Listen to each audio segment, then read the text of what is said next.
Growing up, I always wanted to work on films, my dad being a huge reason as to why I got into them. I remember sometime in elementary school, my dad, brother, and I went to Target to get the Lord of the Rings DVD, and for the next couple of days, we watched them in our rustic living room, laying on the wooden floorboards with soft pillows under our heads. When Interstellar came out, he printed out these articles about the gravitational forces of black holes, the relativity effect of time dilution, and wormhole tunnels between two separate singularities so we could understand the film on a deeper, more introspective level. I was 11. Art was also a major part of my life around this time. While my father was the one who got me into film, my mother was the one who got me into art. She would draw me dinosaurs, animals, just all kinds of things. As I grew older, I started drawing more and more, as I found myself loving it more after every day. I remember being a member of the esteemed artistically talented in elementary school. Suffice it to say, this was the peak of my artistic career and was never topped again. Then around the beginning of high school, that love for filmmaking and art evolved into a love for animation. Unfortunately, after taking a class freshman year, I barely worked on any. I had ideas, but none of them came to fruition. As the years went on, animating and in turn filmmaking became uncertainties in my life, so I focused on computer science as a profession instead. But as I got further into my university's curriculum, the enjoyment that I found in programming soon began to dwindle as well, and nowadays it feels more like a chore than a hobby. All these doubts and new uncertainties boiled over in the fall semester of my second year, culminating into one of the lowest points in my life. But like any dark tunnel, there's a light at the end of it, and funnily enough, it was a familiar sight. Animation returned to my life as I took a class the semester after. It was just incredibly liberating having the freedom to create whatever I wanted and having the support, the guidance to make my vision a reality. In short, the class reignited the passion I had for creating art, and it's ultimately what motivated me to create this channel and make videos. It makes me feel alive, and in a sense it gives me a purpose to push through any hardships and struggles I face, so it's no surprise that I found myself relating heavily with the film Look Back. The film follows a girl named Fujino, who is the manga artist for her school's newspaper. From the story she creates, we see her creativity and the bubbly talent she has. But one thing is missing: passion. It's clear she's doing it only for the status. She basks in the praise she gets from her classmates, lies about it taking only 5 minutes to create to make it seem effortless, and acts nonchalant when they ask for her autograph. When asked if she could save a slot for a truant classmate named Kimono in next week's paper, she says, 私は別にいいですけど、ちゃんとした絵を描くのって素人には難しいですよ。学校にも来れない軟弱者に漫画が描けますかね? When she gets the paper the next week, she's absolutely shocked.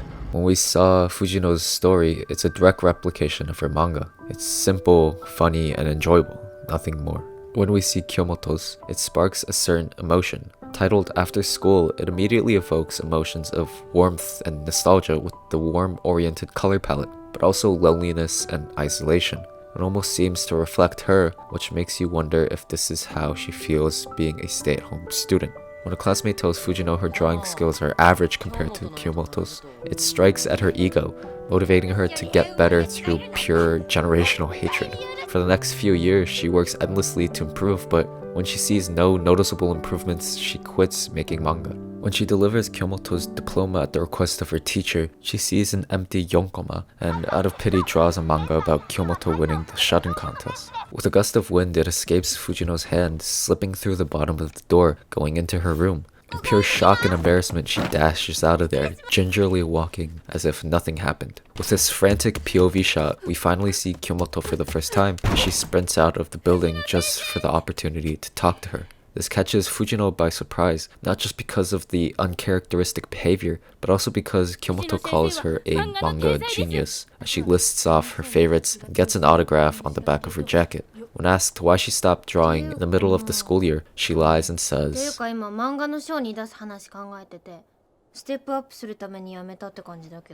This excites Kyomoto, with her asking to see it. Fujino begrudgingly compromises before leaving because of the rain. The thing I find most frustrating about being an artist, using that term pretty loosely, is that we're very critical of our own skills. Often I'll be drawing something that I think is awful, and then I'll show it to a friend and they'll go, bro, that's pretty good. We strive for perfection to the point where we don't see the true worth of our work and put ourselves down. Yet it's through others we see how great we are. Funnily enough, it's from the people we hold in such high regard that we see this. That pent-up disdain, hate, eventually grows into an understanding of this very idea for Fujino as we get my favorite scene of the film. On the surface, it's just a scene of her playfully skipping in the rain, but the emotion you feel watching it is so profound and palpable. What starts out as a timid walk turns into a fully expressed, animated parade of joy and fulfillment. Hayao Miyazaki said something in the past that I think applies here. What drives animation is the will of the characters. You don't depict fate, you depict will. When you animate things, you don't animate the actions, instead you animate the emotions. In this one scene, we can fully understand how she's feeling without using any words. It's shown to us, not told. As she triumphantly skips across the rainy field, splashing and jumping in the many puddles, she reconnects with herself and her will to move forward in her passions. In a time when she felt insignificant and hopeless, this one chance encounter gave her the revitalization she desperately needed. With the beautiful musical piece Rainy Dance in the background, it's hard not to feel emotional. Their friendship is the thing that keeps me coming back, however.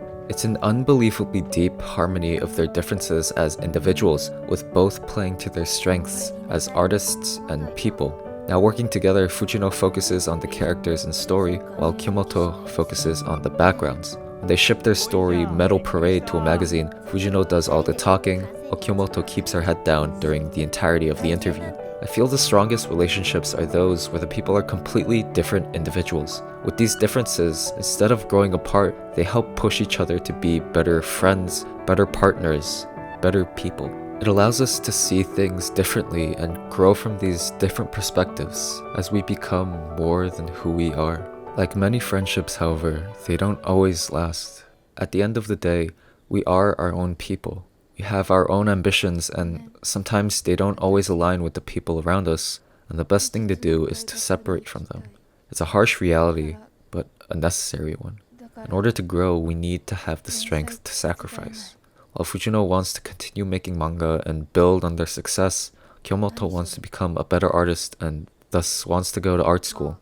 It's heartbreaking watching them go their separate ways, and while it's understandable to us, it isn't to Fujino. What seems at first like an attack at Kyomoto for her weaknesses soon very clearly becomes a plea for her to stay. Although she wants her to grow as a person, she doesn't want her to leave. It speaks to the depth of their connection, this bond forged not just through their shared love of art, but also through their ability to inspire each other to grow as people. While Fujino's manga career seems to take off, her life takes a turn for the worse, as the pain of their separation is soon surpassed by an even greater tragedy.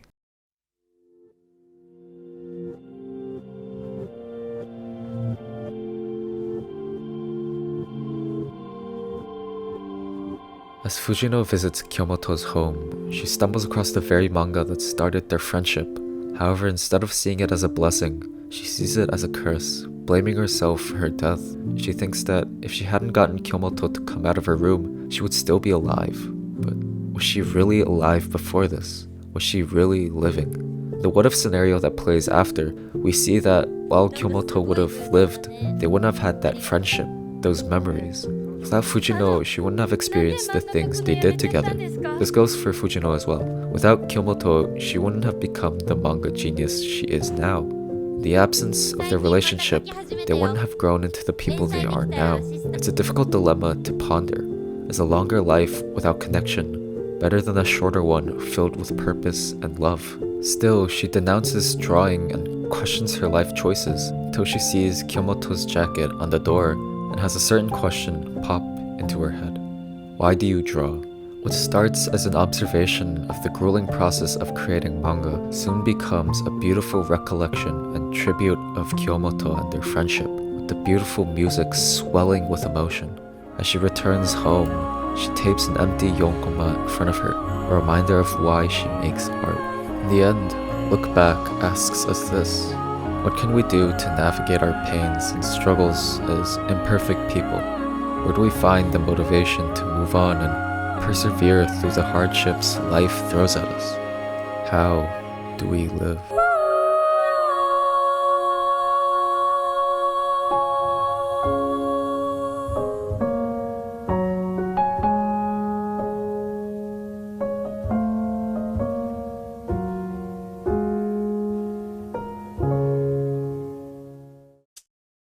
Hello. Okay. Well, this is really weird, considering I want to say it's been a couple months since my last video, but I just want to say thank you for watching.